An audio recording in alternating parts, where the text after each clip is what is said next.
It is 7:34 a.m. Pacific Daylight Time. It is the 12th day of August 2025, and this is episode 1145 of Bitcoin.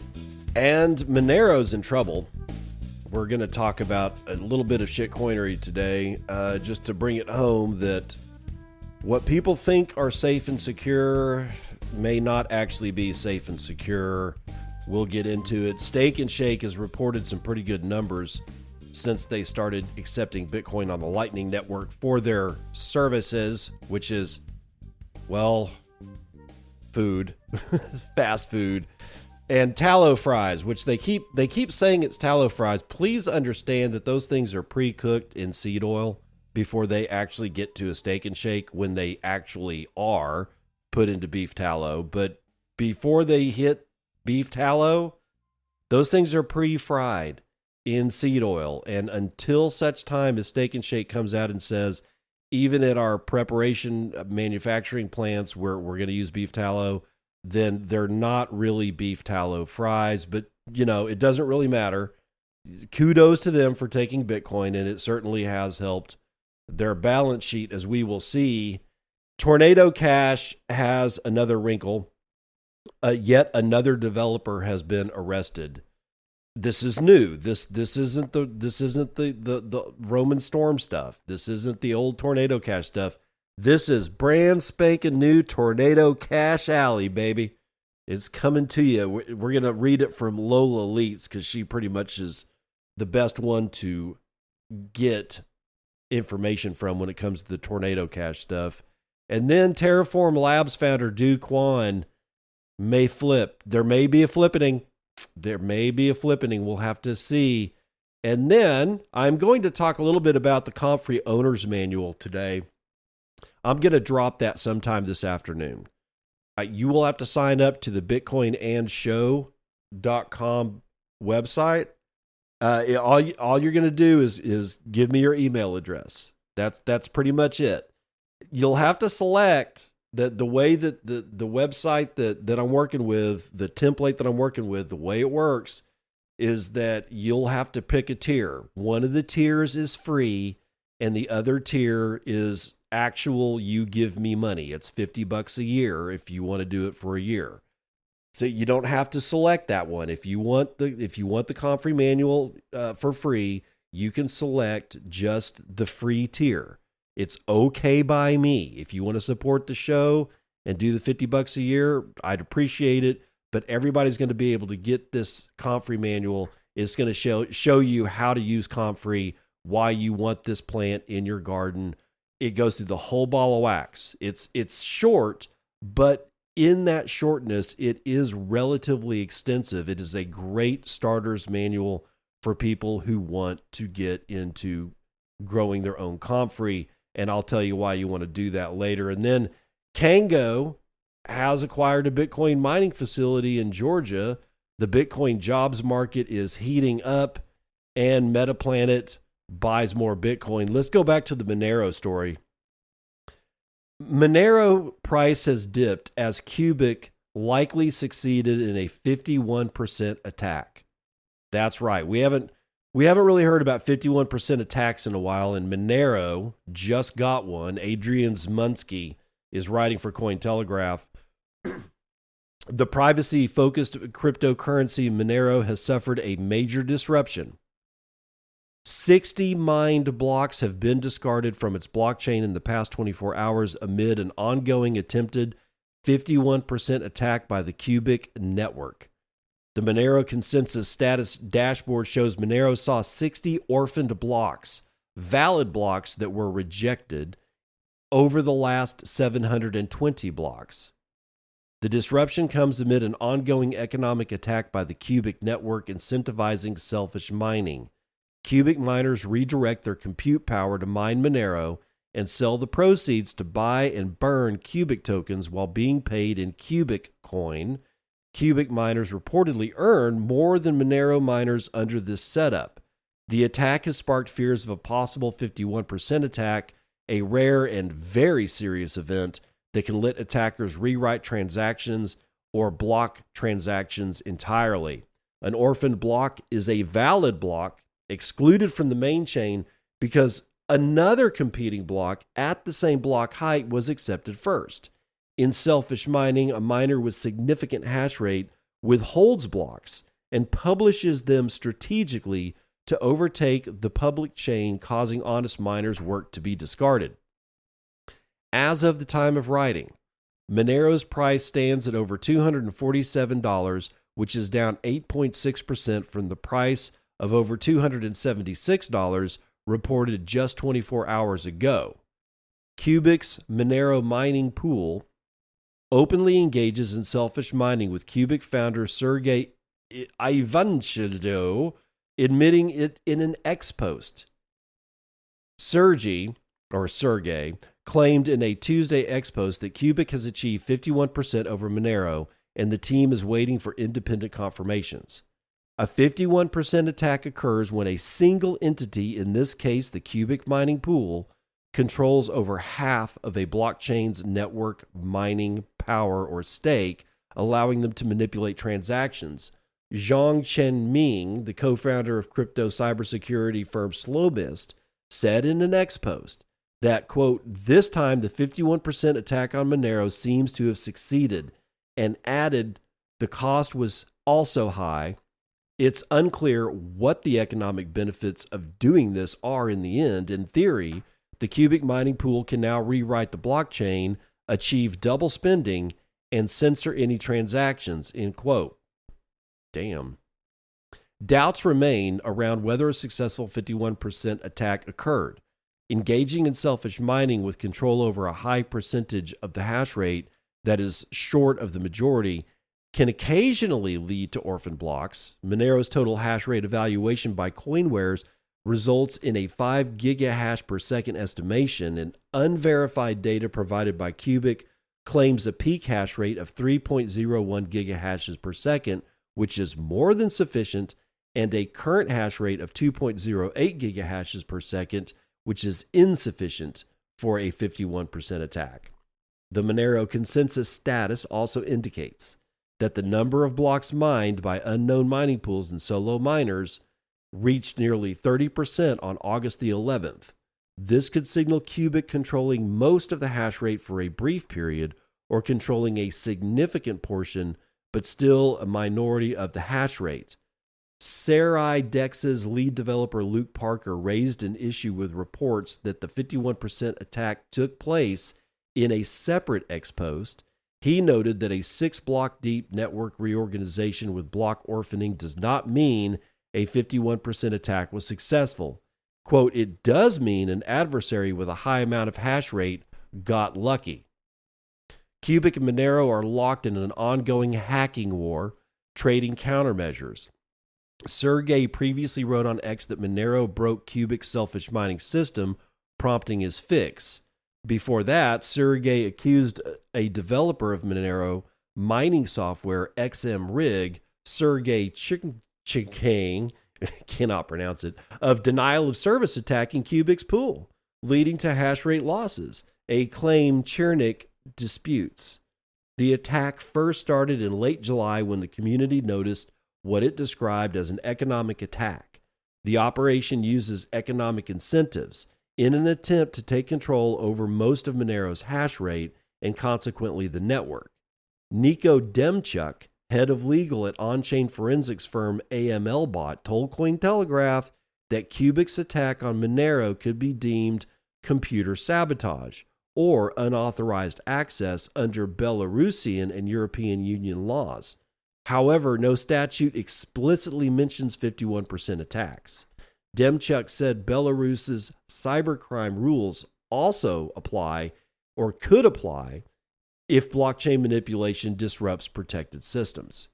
So for those people who are continuously tout Monero as the better choice than Bitcoin, I got to warn you, they just don't have the amount of security that is necessary to stop this kind of crap. And then somebody out there also already knows that 2 mining pools in Bitcoin own 60% of the hash rate.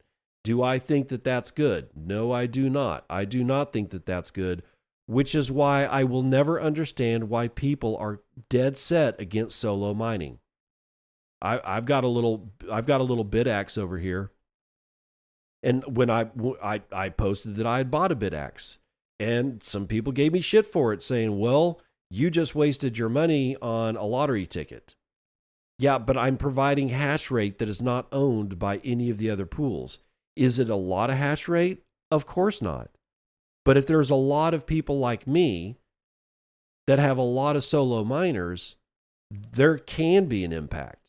And it's not helpful when other people tell me that what I'm doing is stupid, because yes, I've heard that.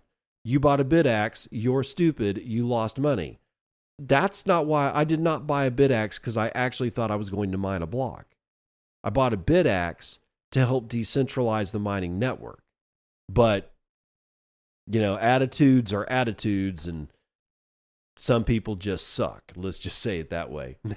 And speaking of suck, have you sucked on a shake lately? Steak and Shake is thanking Bitcoiners because their same store sales rose 11% in the second quarter. Braden Lindria from Cointelegraph says U.S. fast food chain Steak and Shake tipped its hat to Bitcoiners after reporting a 10.7 quarter-over-quarter same-store sales increase in the second quarter, outpacing America's top food chains. They beat McDonald's on this one, guys. Quote, Bitcoin has been a game changer, Steak and Shake posted on Friday, thanking Bitcoiners for their contributions since May the 16th, when the fast food chain started accepting Bitcoin as payment.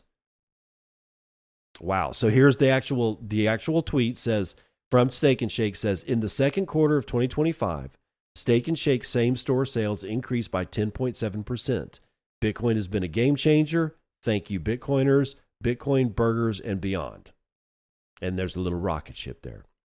The solid growth suggests merchant Bitcoin payments may still be alive in the U.S., where Bitcoin is mostly treated as an investment, unlike in less developed countries where it is more frequently used in day-to-day transactions. Quote, Bitcoin continues to be ignored, but they won't be able to ignore it forever. End quote. Steak and Shake same quarter sales growth was the highest among America's top fast food chains in the quarter. An ex-post from Restaurant Business Magazine's editor-in-chief, Jonathan Mays, on Friday showed a range of fast food chains, including McDonald's, Domino's, and Taco Bell, reporting same-store sales growth ranging from negative 7.1% to positive 6.1%. Wow. The fast food chain started accepting Bitcoin as payment on May the 16th in all of its locations where permitted by law, including France, Monaco, and Spain, in addition to the United States. It said the change will make cryptocurrency payments available to more than 100 million customers. About 2 weeks after the opening day, Steak and Shake's chief operating officer, Dan Edwards, also noted that Bitcoin had saved the firm 50% in processing fees. Quote, this means that Bitcoin is a win for the customer, it's a win for us as the merchant, and it's a win for you in the Bitcoin community, Edwards said at the Bitcoin 2025 conference in late May. He noted that Steak and Shake accounted for 0.2% of all Bitcoin transactions on its opening day. The number of Steak and Shake stores in the United States has fallen from its peak of 628 in 2018 to 397 as of May the 28th, 2025, Scrape Hero data states. Florida is home to most Steak and Shake stores with 79, which is 20% of all Steak and Shake stores in the United States. So that may explain why there were so many Bitcoiners down in Florida. So 10% store over quarter over quarter. That's pretty impressive for a fast food joint, dude. And considering that McDonald's did only 2.4% quarter over quarter. And Starbucks, by the way, was down 2%. They lost 2% in revenue. So we may actually see a little bit more merchant adoption, because just like you have a whole slew of Bitcoin treasury companies coming out of the woodwork you've got a whole slew of fast food joints that they may actually do the whole copycat thing of Steak and Shake and start taking Bitcoin for their food. Who knows? Now, from the rage, and we should be enraged, this would be Lola Leitz's outfit. Developer has been arrested over Tornado Cash research. Wow, this is really ugly. Quote, I'm in Turkey, Izmir. They are telling my lawyer that I helped people to misuse Ethereum and I might have a charge. Federico Carone, an Ethereum core developer and founder of the venture studio Lambda Class, wrote last night on X. After a night in Turkish custody, during which Carone was able to keep his phone and live post some of the ordeal to X, he followed up with a longer explanatory post when he was able to leave the country this morning. Quote, I'm finally out, safe and free, Carone posted. According to his account of events, the Turkish Minister of Internal Affairs had filed a case accusing Carone of helping others misuse Ethereum, apparently connected to a privacy protocol. Quote, a few years ago, on the day Alexei Pertsev was detained, we received a call that gladly didn't escalate any further regarding an academic paper and code we had published about Tornado Cash called Tutela, Carone wrote. We never helped anyone engaged in illegal activity. It was purely research on mixers and their properties. Tutela is an open source tool for the assessment of user privacy on Ethereum and Tornado Cash, according to a paper referenced by Carone.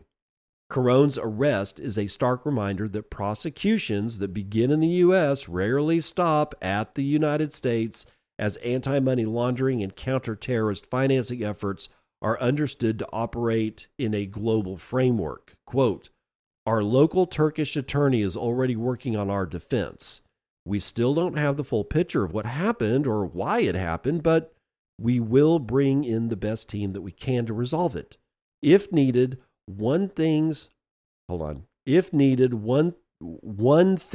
sorted out. I think he means once. If needed, once things are sorted out, I will come back to clear my name and defend ourselves. So we've got another guy that's in the Who Scout. This time, he didn't actually build anything. This is just an academic paper. This is really sketchy at best because he didn't actually he published code, but he didn't actually publish code to some kind of server and then run the server. It's on paper, or in modern times a PDF or something like that. It's an academic paper. How would you like to be a biologist and write a paper about, I don't know, E. coli and get arrested for it? Because that's what's happened here. This escalation of this kind of thing is probably going to get a lot worse before it gets better. So again, I implore everybody working on Bitcoin, and honestly, I'm going to expand that to just general crypto. If you're working on these tools, do not do it under your own name. Don't do that. There's no reason to do that. Again, the whole have fun staying poor element comes back to mind here. As Bitcoiners, especially when I was still on Twitter, we used to just love pulling the have fun staying poor train on some dumb son of a bitch that said something cruel about Bitcoin or something stupid about Bitcoin or clearly didn't understand Bitcoin. And we would always come back with HFSP, have fun staying poor. The people that are best suited to actually have fun staying poor are Bitcoiners ourselves. And the reason I'm even bringing that up is because I've said it a couple of times and I want to reiterate it here. If you're going to build a company, a for-profit company, because you think you're going to get smoking rich by offering privacy tools in the crypto ecosystem, you need to think again. Because now you can't even write an academic paper. You can't even theorize in a PDF about some things without being arrested and thrown in a Turkish prison. And if you've ever seen Midnight Express, the movie from the very late 70s or maybe even mid 70s, you don't want to see the inside of a Turkish prison ever. And if you haven't seen that movie, I highly recommend that you do, just so you know what the inside of a Turkish prison looks like. And then marry that up with the fact that you could end up in one if you write an academic paper. So why do I bring up have fun staying poor? Well, don't use your own name. Don't build a business. Just build the tools. Do it in the, let the tool breathe and walk around in the open, but you can't make money from it. Unless you are just like an idiot savant and figure out a way to make oodles of cash without a LLC or an incorporation or a business or loans or anything that can connect you to your identity. Unless you're a guy that can figure out how to do that, then you run the risk of being arrested everywhere you go. Don't use your real legal name. Use a NIM. Don't connect. Figure out everything that you can do to completely detach your NIM identity from your real world identity. And I wish I could give you a manual on how to do that, but honestly, I can't. It depends on your context, and I don't know everybody's context. But I will say this, for those people that want to build a company because they want to make money and they're operating in the space of privacy tools, I just don't think it's going to work the way you think it's going to work. So therefore, if you can learn to have fun staying poor, then you're going to be in an unassailable position. All right. GreatGhee is in the news. Actually, it's not in the news. It's in the Circle P. GreatGhee.com. That's GreatGhee. That's how you spell ghee. Is the Circle P vendor of the day. What does he sell? Well, he sells handmade grass-fed ghee. It's like butter, only clarified. Here, let's just give you the explanation here on the GreatGhee.com website. What is ghee? Ghee, or clarified butter, is made by simmering butter to remove water, milk solids, and impurities, leaving behind a golden, lactose-free oil with a nutty flavor and a high smoke point, which is around 485 degrees Fahrenheit, 252 degrees Celsius. Unlike regular butter, ghee is shelf-stable and versatile for cooking, baking, or even skincare. It's delicious. It is a staple beginning for almost all Indian food that we make here at our house, and most of the Indian food that we get out at restaurants. But clearly, it's not just for Indian food. I use it to make omelets. I use it to fry eggs in. I use it on steaks. I use it everywhere. It's just the animal fat from milk. If you get right down to it, if I milk a cow, I can drink the milk or I can make buttermilk out of it, which means that I'm making butter. I take the butter, I melt the butter down, and then I simmer it, and all of the rest of anything that's left over in the butter, that falls out, and all I'm left with is pure, beautiful animal fat from milk. That's essentially what we're talking about. And shelf stable means that it doesn't need to be refrigerated. We don't refrigerate our ghee, and I never have, because that's one of the reasons ghee was invented, or, well, people figured out ghee would keep for long periods of time. It's a food preservation method of high quality animal fat. It doesn't oxidize readily. It's very, very stable. You're going to want to get it. And if you just tell the guy at GreatGhee that BitcoinAnd sent you, just put BitcoinAnd in the order comments section. You're not going to get like anything off. At least I don't think so. Hold on, let me just check something out here for a second. I got to make sure about that. Yeah, just tell them that BitcoinAnd sent you, because this is value for value advertising in the Circle P. If GreatGhee knows that you bought his product because I essentially convinced you to buy it, then he gets to give me Satoshis any amount that he wants. It depends on what he feels that particular sale was worth to him. That's how the Circle P works. If you want some of the best shelf-stable butter you're ever going to have, you're going to go to GreatGhee.com. That's GreatGhee.com, and tell them BitcoinAnd sent you with the coupon code BitcoinAnd. Now, Terraform Labs case, we haven't heard about this one in a while. Kwon looks like he's going to flip and plead guilty. This is Atlas 21.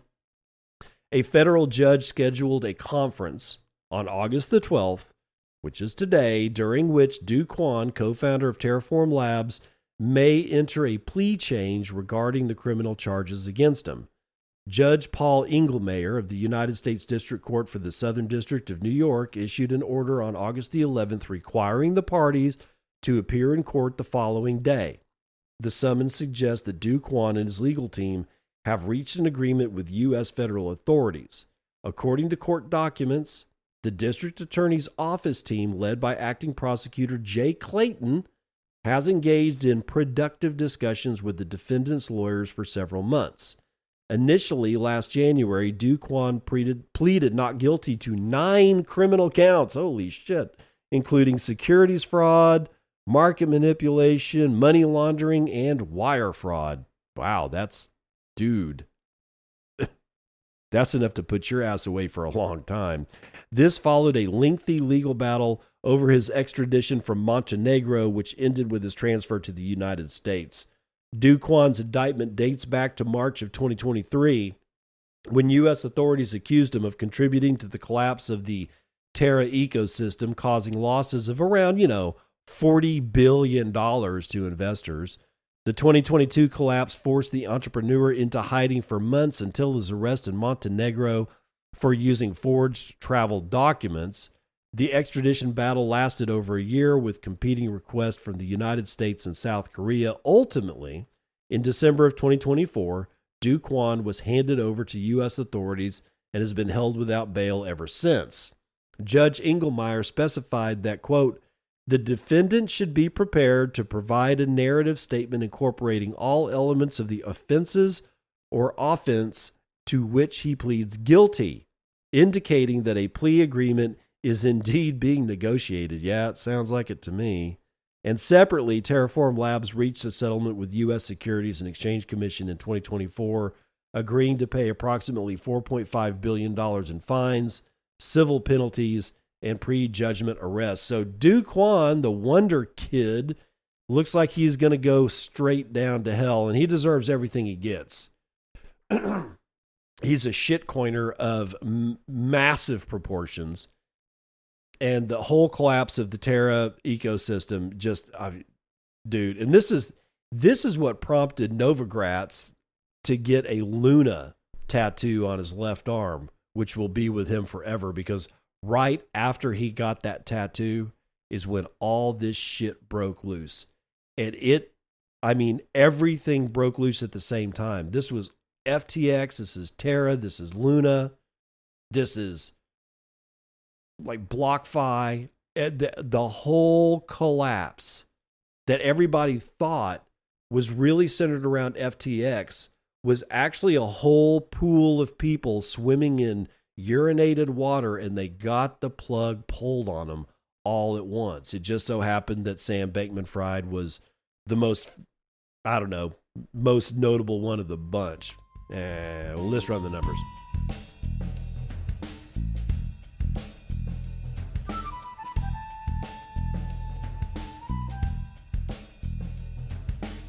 Oil taking it on the chin again. We are down 0.63% on West Texas Intermediate, 63.56 a barrel. Brent North Sea is down a third to 66.38. Natural gas getting pummeled, 4% to the downside, $2.83 per thousand cubic feet. Gasoline is sliding down 0.08% to $2.07 a gallon. Gold and its metal brethren are not doing well today either. 0.5% to the downside for gold, 33.84 and 7 dimes. Silver is down a quarter. Platinum is down a third. Copper is actually up, though, 1 3/4 of a point in the green. Palladium is down almost 2 full points. Ag is pretty much mixed today. The biggest winner is, sugar, 2.79% to the upside. Biggest loser is coffee, 2.17 to the downside. Live cattle is up a fifth of a point. Lean hogs are up a half. Feeder cattle are up 1/3. We got inflation numbers, and inflation has cooled to 2.7%. If that's not believable. I'm sorry, CPI is a lie. It's the most manipulated metric in the history of economic metrics, and nobody should believe a single word of it, except still people do, and I can tell because the Dow is up over a point. That's 457 points to the upside for the Dow, and the S&P is up 0.5%. NASDAQ is up 1/3%, and the S&P Mini is up 1.5, so it's shooting to the moon. Meanwhile, Bitcoin holding at $119,500, a $2.38 trillion market cap. We can purchase 35.7 ounces of shiny metal rocks with our one Bitcoin, of which there are 19,905,110.19 of, and average fees per block are still low. 0.03 BTC taking fees on a per block basis. There's about 25 blocks carrying 78,000 unconfirmed transactions waiting to clear at high priority rates of 5 Satoshis per VByte. Low priorities are 3. We have dropped in hash rate yet one more time, 885 exahashes per second. So we've lost a good 20 exahashes per second since yesterday, and you can do with that whatever you will. From happy birthday, yesterday's episode of BitcoinAnd, I Got God's Death. 237 says, thank you, sir. No, thank you. Psyduck with 743 says, Psyduck.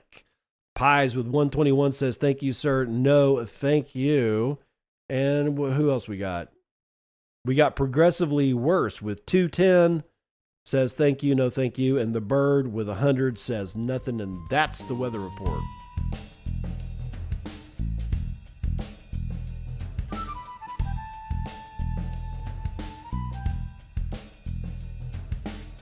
Welcome to part 2 of the news that you can use. The Comfrey Owner's Manual drops this afternoon. If you've heard Comfrey mentioned but never planted it, this manual was made for you. It's a no-nonsense, beginner-friendly guide to the most useful plant you're probably not growing. Comfrey builds soil, feeds pollinators, boosts compost, heals wounds, and gives back more than it takes. This manual shows you exactly how to grow it, use it, and multiply it without getting overwhelmed or making rookie mistakes. Download the free manual and start using Comfrey with confidence. So what's inside? Well, what Comfrey is and why it's a soil building powerhouse. How to source the right non-evasive varieties of Comfrey. Step-by-step planting, care, and harvesting guidance. How to make liquid fertilizer with Comfrey. Tips for scaling your Comfrey patch and putting it to work. Straightforward answers to common concerns, like, is it really toxic? There's a whole thing about that. You just read the manual and you'll understand. Here's an excerpt from the very first part of the Comfrey Owner's Manual. What is Comfrey and why is it underground gold? Comfrey is one of the most valuable plants that you can grow in a backyard or on a homestead, small or large. It's a perennial workhorse with deep roots that mine minerals no other plant can reach. And once it's in the ground, it stays for life. It's tough, productive, and unusually generous, pumping out biomass, minerals, medicine, and more with almost no maintenance. Historically, people have called it knit bone, and with good reason. Cultures across Europe used it for centuries to heal wounds, reduce inflammation, and even assist with broken bones. It's also one of the best plants you can grow for compost pile additions, making liquid fertilizer, animal fodder, and improving soil. Comfrey belongs to the borage family, though that's more of a technicality than a useful clue. The variety you want is Symphytum times Uplandicum, a naturally occurring hybrid between Symphantum officinale, which is common comfrey, and Symphantum asperum, also known as prickly comfrey. This hybrid forms a sterile plant, which makes it much safer to grow because it won't spread by seed and overrun your yard like wild-type Comfrey. The two most trusted strains are Bocking 4 and Bocking 14, both of which were selected and trialed in England during the 1950s by Lawrence D. Hills at the Henry Doubleday Research Association, and out of 21 strains, these two rose to the top for their productivity, nutrient profile, and ease of management. Bocking 14 is ideal for composting and medical use. Bocking 4 excels as animal fodder due to its digestibility and protein content. The manual keeps it very simple. You don't need a background in botany or permaculture to get results. Whether you're planning to just grow a crown or 100 root cuttings, it's geared towards helping you get the most out of Comfrey with clear steps, real uses, and no wasted time. So go over to BitcoinAndShow.com. That's BitcoinAndShow.com. Sign up, and you will be able to get the Comfrey Owner's Manual in PDF. Just saying, if you've ever wanted to grow Comfrey, even though we're coming into fall, in some places, depending on where you are, like in Lubbock, Texas, I would have no problem planting Comfrey roots right now, even though it's late in the season. In fact, I would actually prefer to do it that way. Now, if you're in Minnesota, it's probably a little too late in the season, but this is a good way to start understanding what Comfrey does and what it can do for you now, so that by the time spring rolls around in your neck of the woods, you will be prepared to plant this stuff out. And like I said, if you're living in like zone 7, zone 6, things like that, you can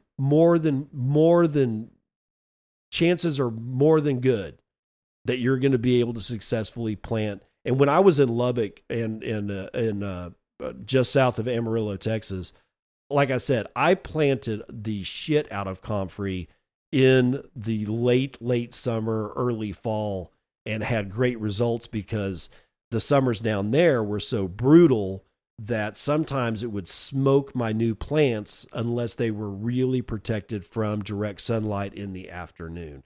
And like where to plant it and what times of, what kind of sunlight, all of that is in the Comfrey manual. So BitcoinAndShow.com, get BitcoinAndShow.com, go there, sign up for the website. If you want to use the free tier, that's fine. If you want to support the show, that's more than appreciated. BitcoinAndShow.com. Now, Kango has acquired a 50 megawatt Bitcoin mining facility in Georgia for just under $20 million, according to Atlas 21. Let's see. NYSE listed Kango Incorporated has completed the acquisition of a 50 megawatt operational Bitcoin mining facility in Georgia, which is in the United States, investing just under $20 million in a move aimed at strengthening its presence in the sector. The newly acquired facility will enable Kango to implement a balanced operational model. 30 megawatts will be allocated to mining, and the remaining 20 megawatts will be dedicated to hosting services for third-party clients. This configuration provides the company with the flexibility to adapt to changing market conditions, alternating between proprietary mining and hosting services depending on profit opportunities.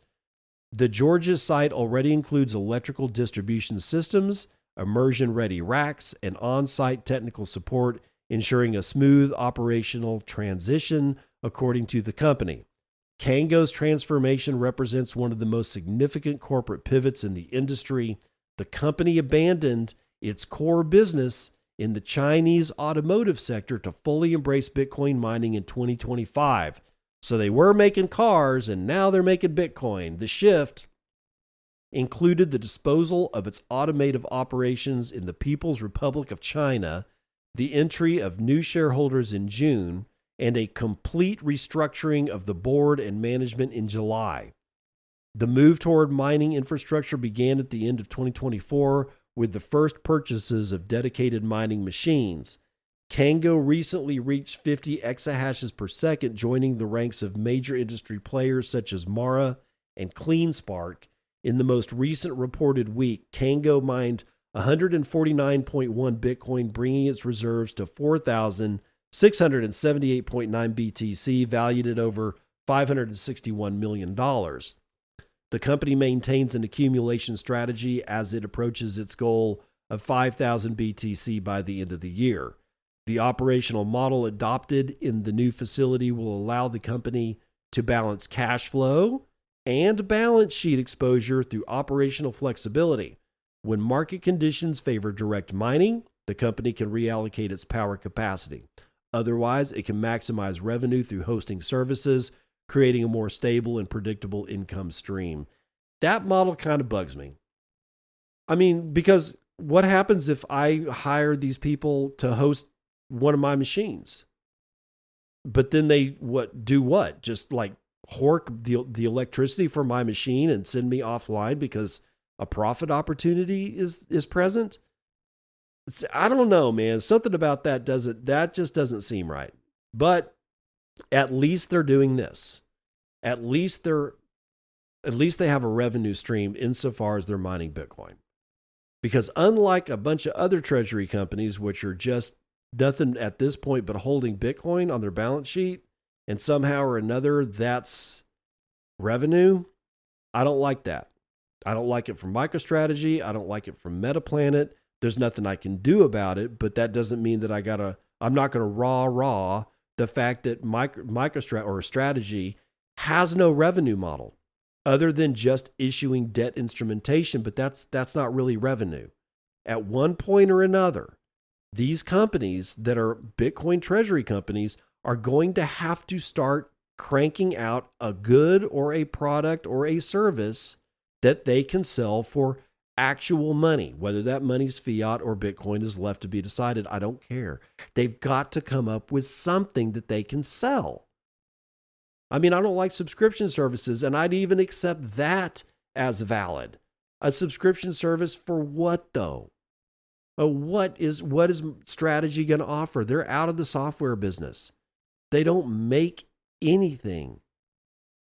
At least these guys from Kango used to manufacture cars, and now they just want to mine Bitcoin and get out of the People's Republic of China. Who can blame them? But shit, at least they've got a revenue stream.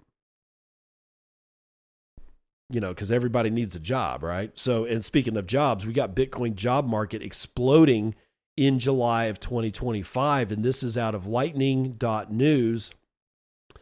Kerubi is, or Kerubai, I guess is how you pronounce his name, is writing this one. Bitcoin's job market shattered expectations in July 2025, surging from 184 new roles, which is a 52% year-over-year jump and the highest monthly growth of 2025, according to a report released by Bitvocation, a leading Bitcoin talent analytics platform. The data signals accelerating confidence in Bitcoin's infrastructure and a pivotal shift in hiring priorities. So here's the key findings from Bitvocation's July report. Number one, historic hiring momentum.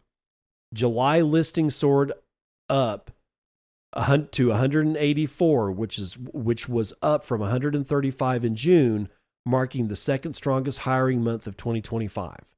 Bitcoin-only companies held 43% market share, driving ecosystem-focused growth. Developer demand roars back. Developer roles surged to 33% of all the listings, up from 25% in June, ending a multi-quarter slowdown.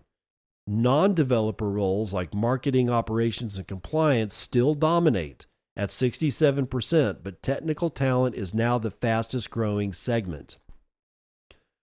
45% of all roles are remote. Bitcoin-only firms lead with 54% remote offerings versus 38% at multi-asset companies.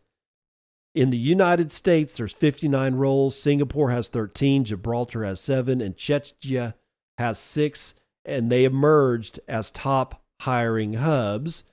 Roles like AI video creator and AI systems optimization engineer have appeared, signaling stealth integration of AI tools into Bitcoin workflows. Mid to senior hires have been prioritized.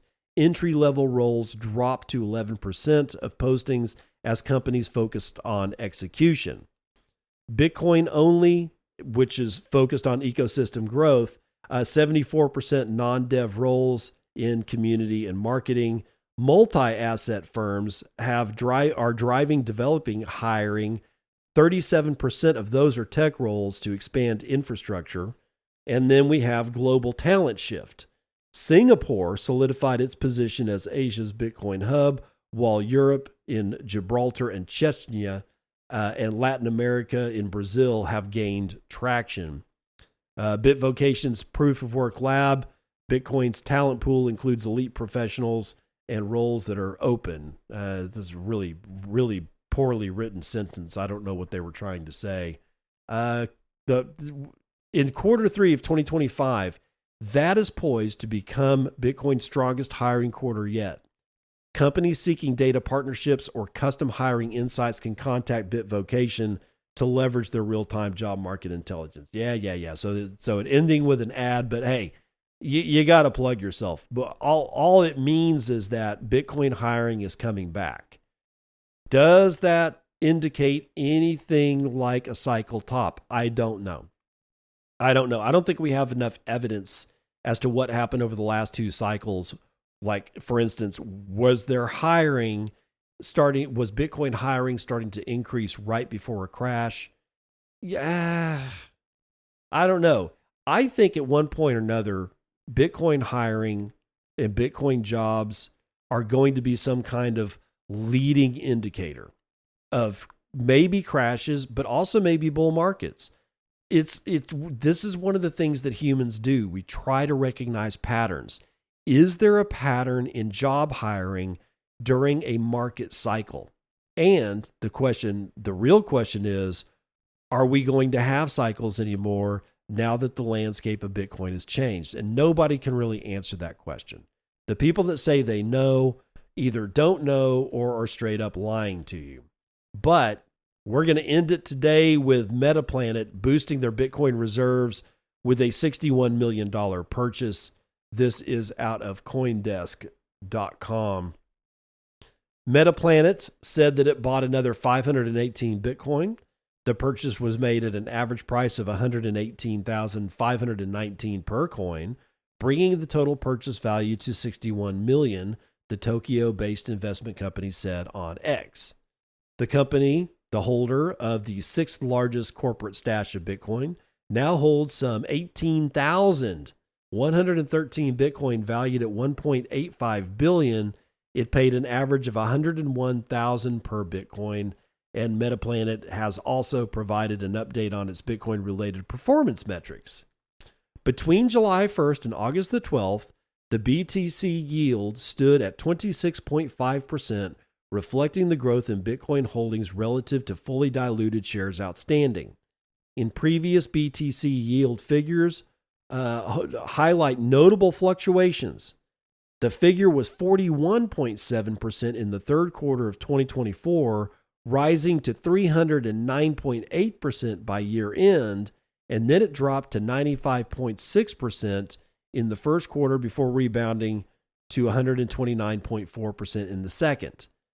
The company measures BTC yield and BTC gain to track the accretive impact of its stock or its Bitcoin acquisition strategy for shareholders.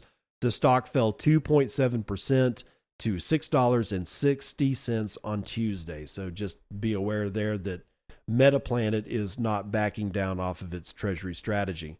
There's only 3 companies that I think are actual contenders for surviving this rush to be a Bitcoin treasury company. That is Strategy, Metaplanet, and Similar Scientific is at the bottom of my list. And they're at the bottom of my list because it is kind of a Hail Mary for them, but they at least still have a revenue stream insofar as they make medical products, and they still sell medical products. They have revenue coming into that company. Metaplanet and Strategy, not so much. But they have massive stacks of Bitcoin. 18,000 Bitcoin is not Strategy's 628,000 Bitcoin, but it's still a lot of Bitcoin. You can do a lot of things with that Bitcoin. And this is the next phase for Bitcoin treasury companies that are going to survive. They've got to figure out something to do. You can't just hold Bitcoin. You can't. You can't. I'm sorry, you can't. At one point or another, if you're a company, then your job is to do something. So what do I think Strategy would do? I actually think Strategy is just going to turn into a financing bank. I think they're going to make loans. I think they're going to make competitive loans. And I think what's going to happen, I started thinking about it yesterday, it would not surprise me because they have so much access to the larger capital markets. It would not surprise me if they literally loan out some of their or not loan out. They collateralize some of their Bitcoin to make fiat loans for themselves at, like, let's say 3%. And then they take that loan and they make like home loans, like mortgage loans at 5.5%, which is still competitive against something like Wells Fargo. They'll just basically take the premium off that as revenue. That's a viable model.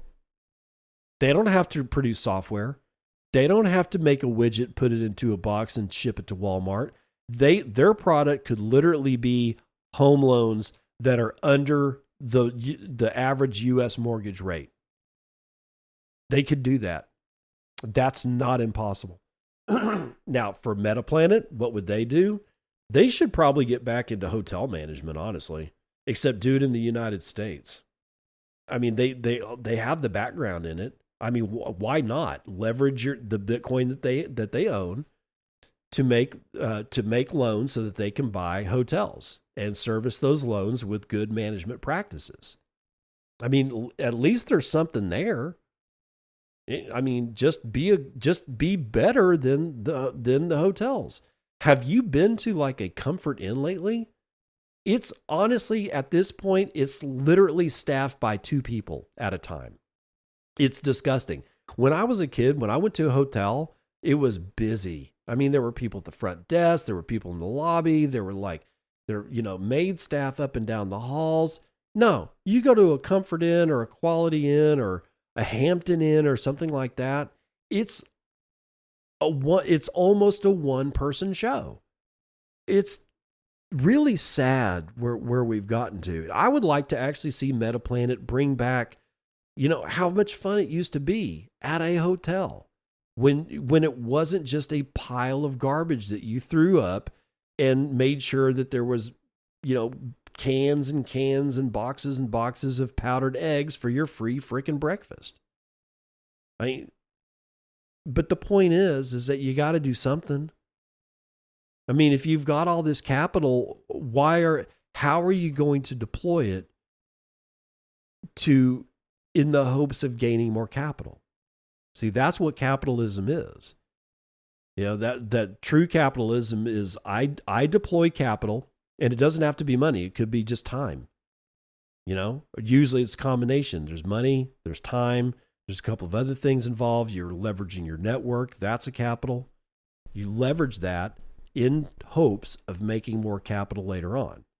But the way that these treasury companies are looking right now, it's like they're not doing anything but selling as much debt instrumentation as they can to get as much fiat as they can so they can convert it into a high quality asset like Bitcoin.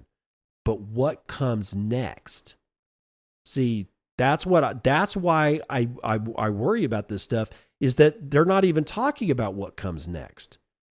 It's almost as if they just stopped dead cold in their imagination, both at Strategy and at Metaplanet. I expect that Michael Saylor at one point or another will actually start saying something about what he plans to do, how he plans to start making revenue outside of debt instrumentation sales.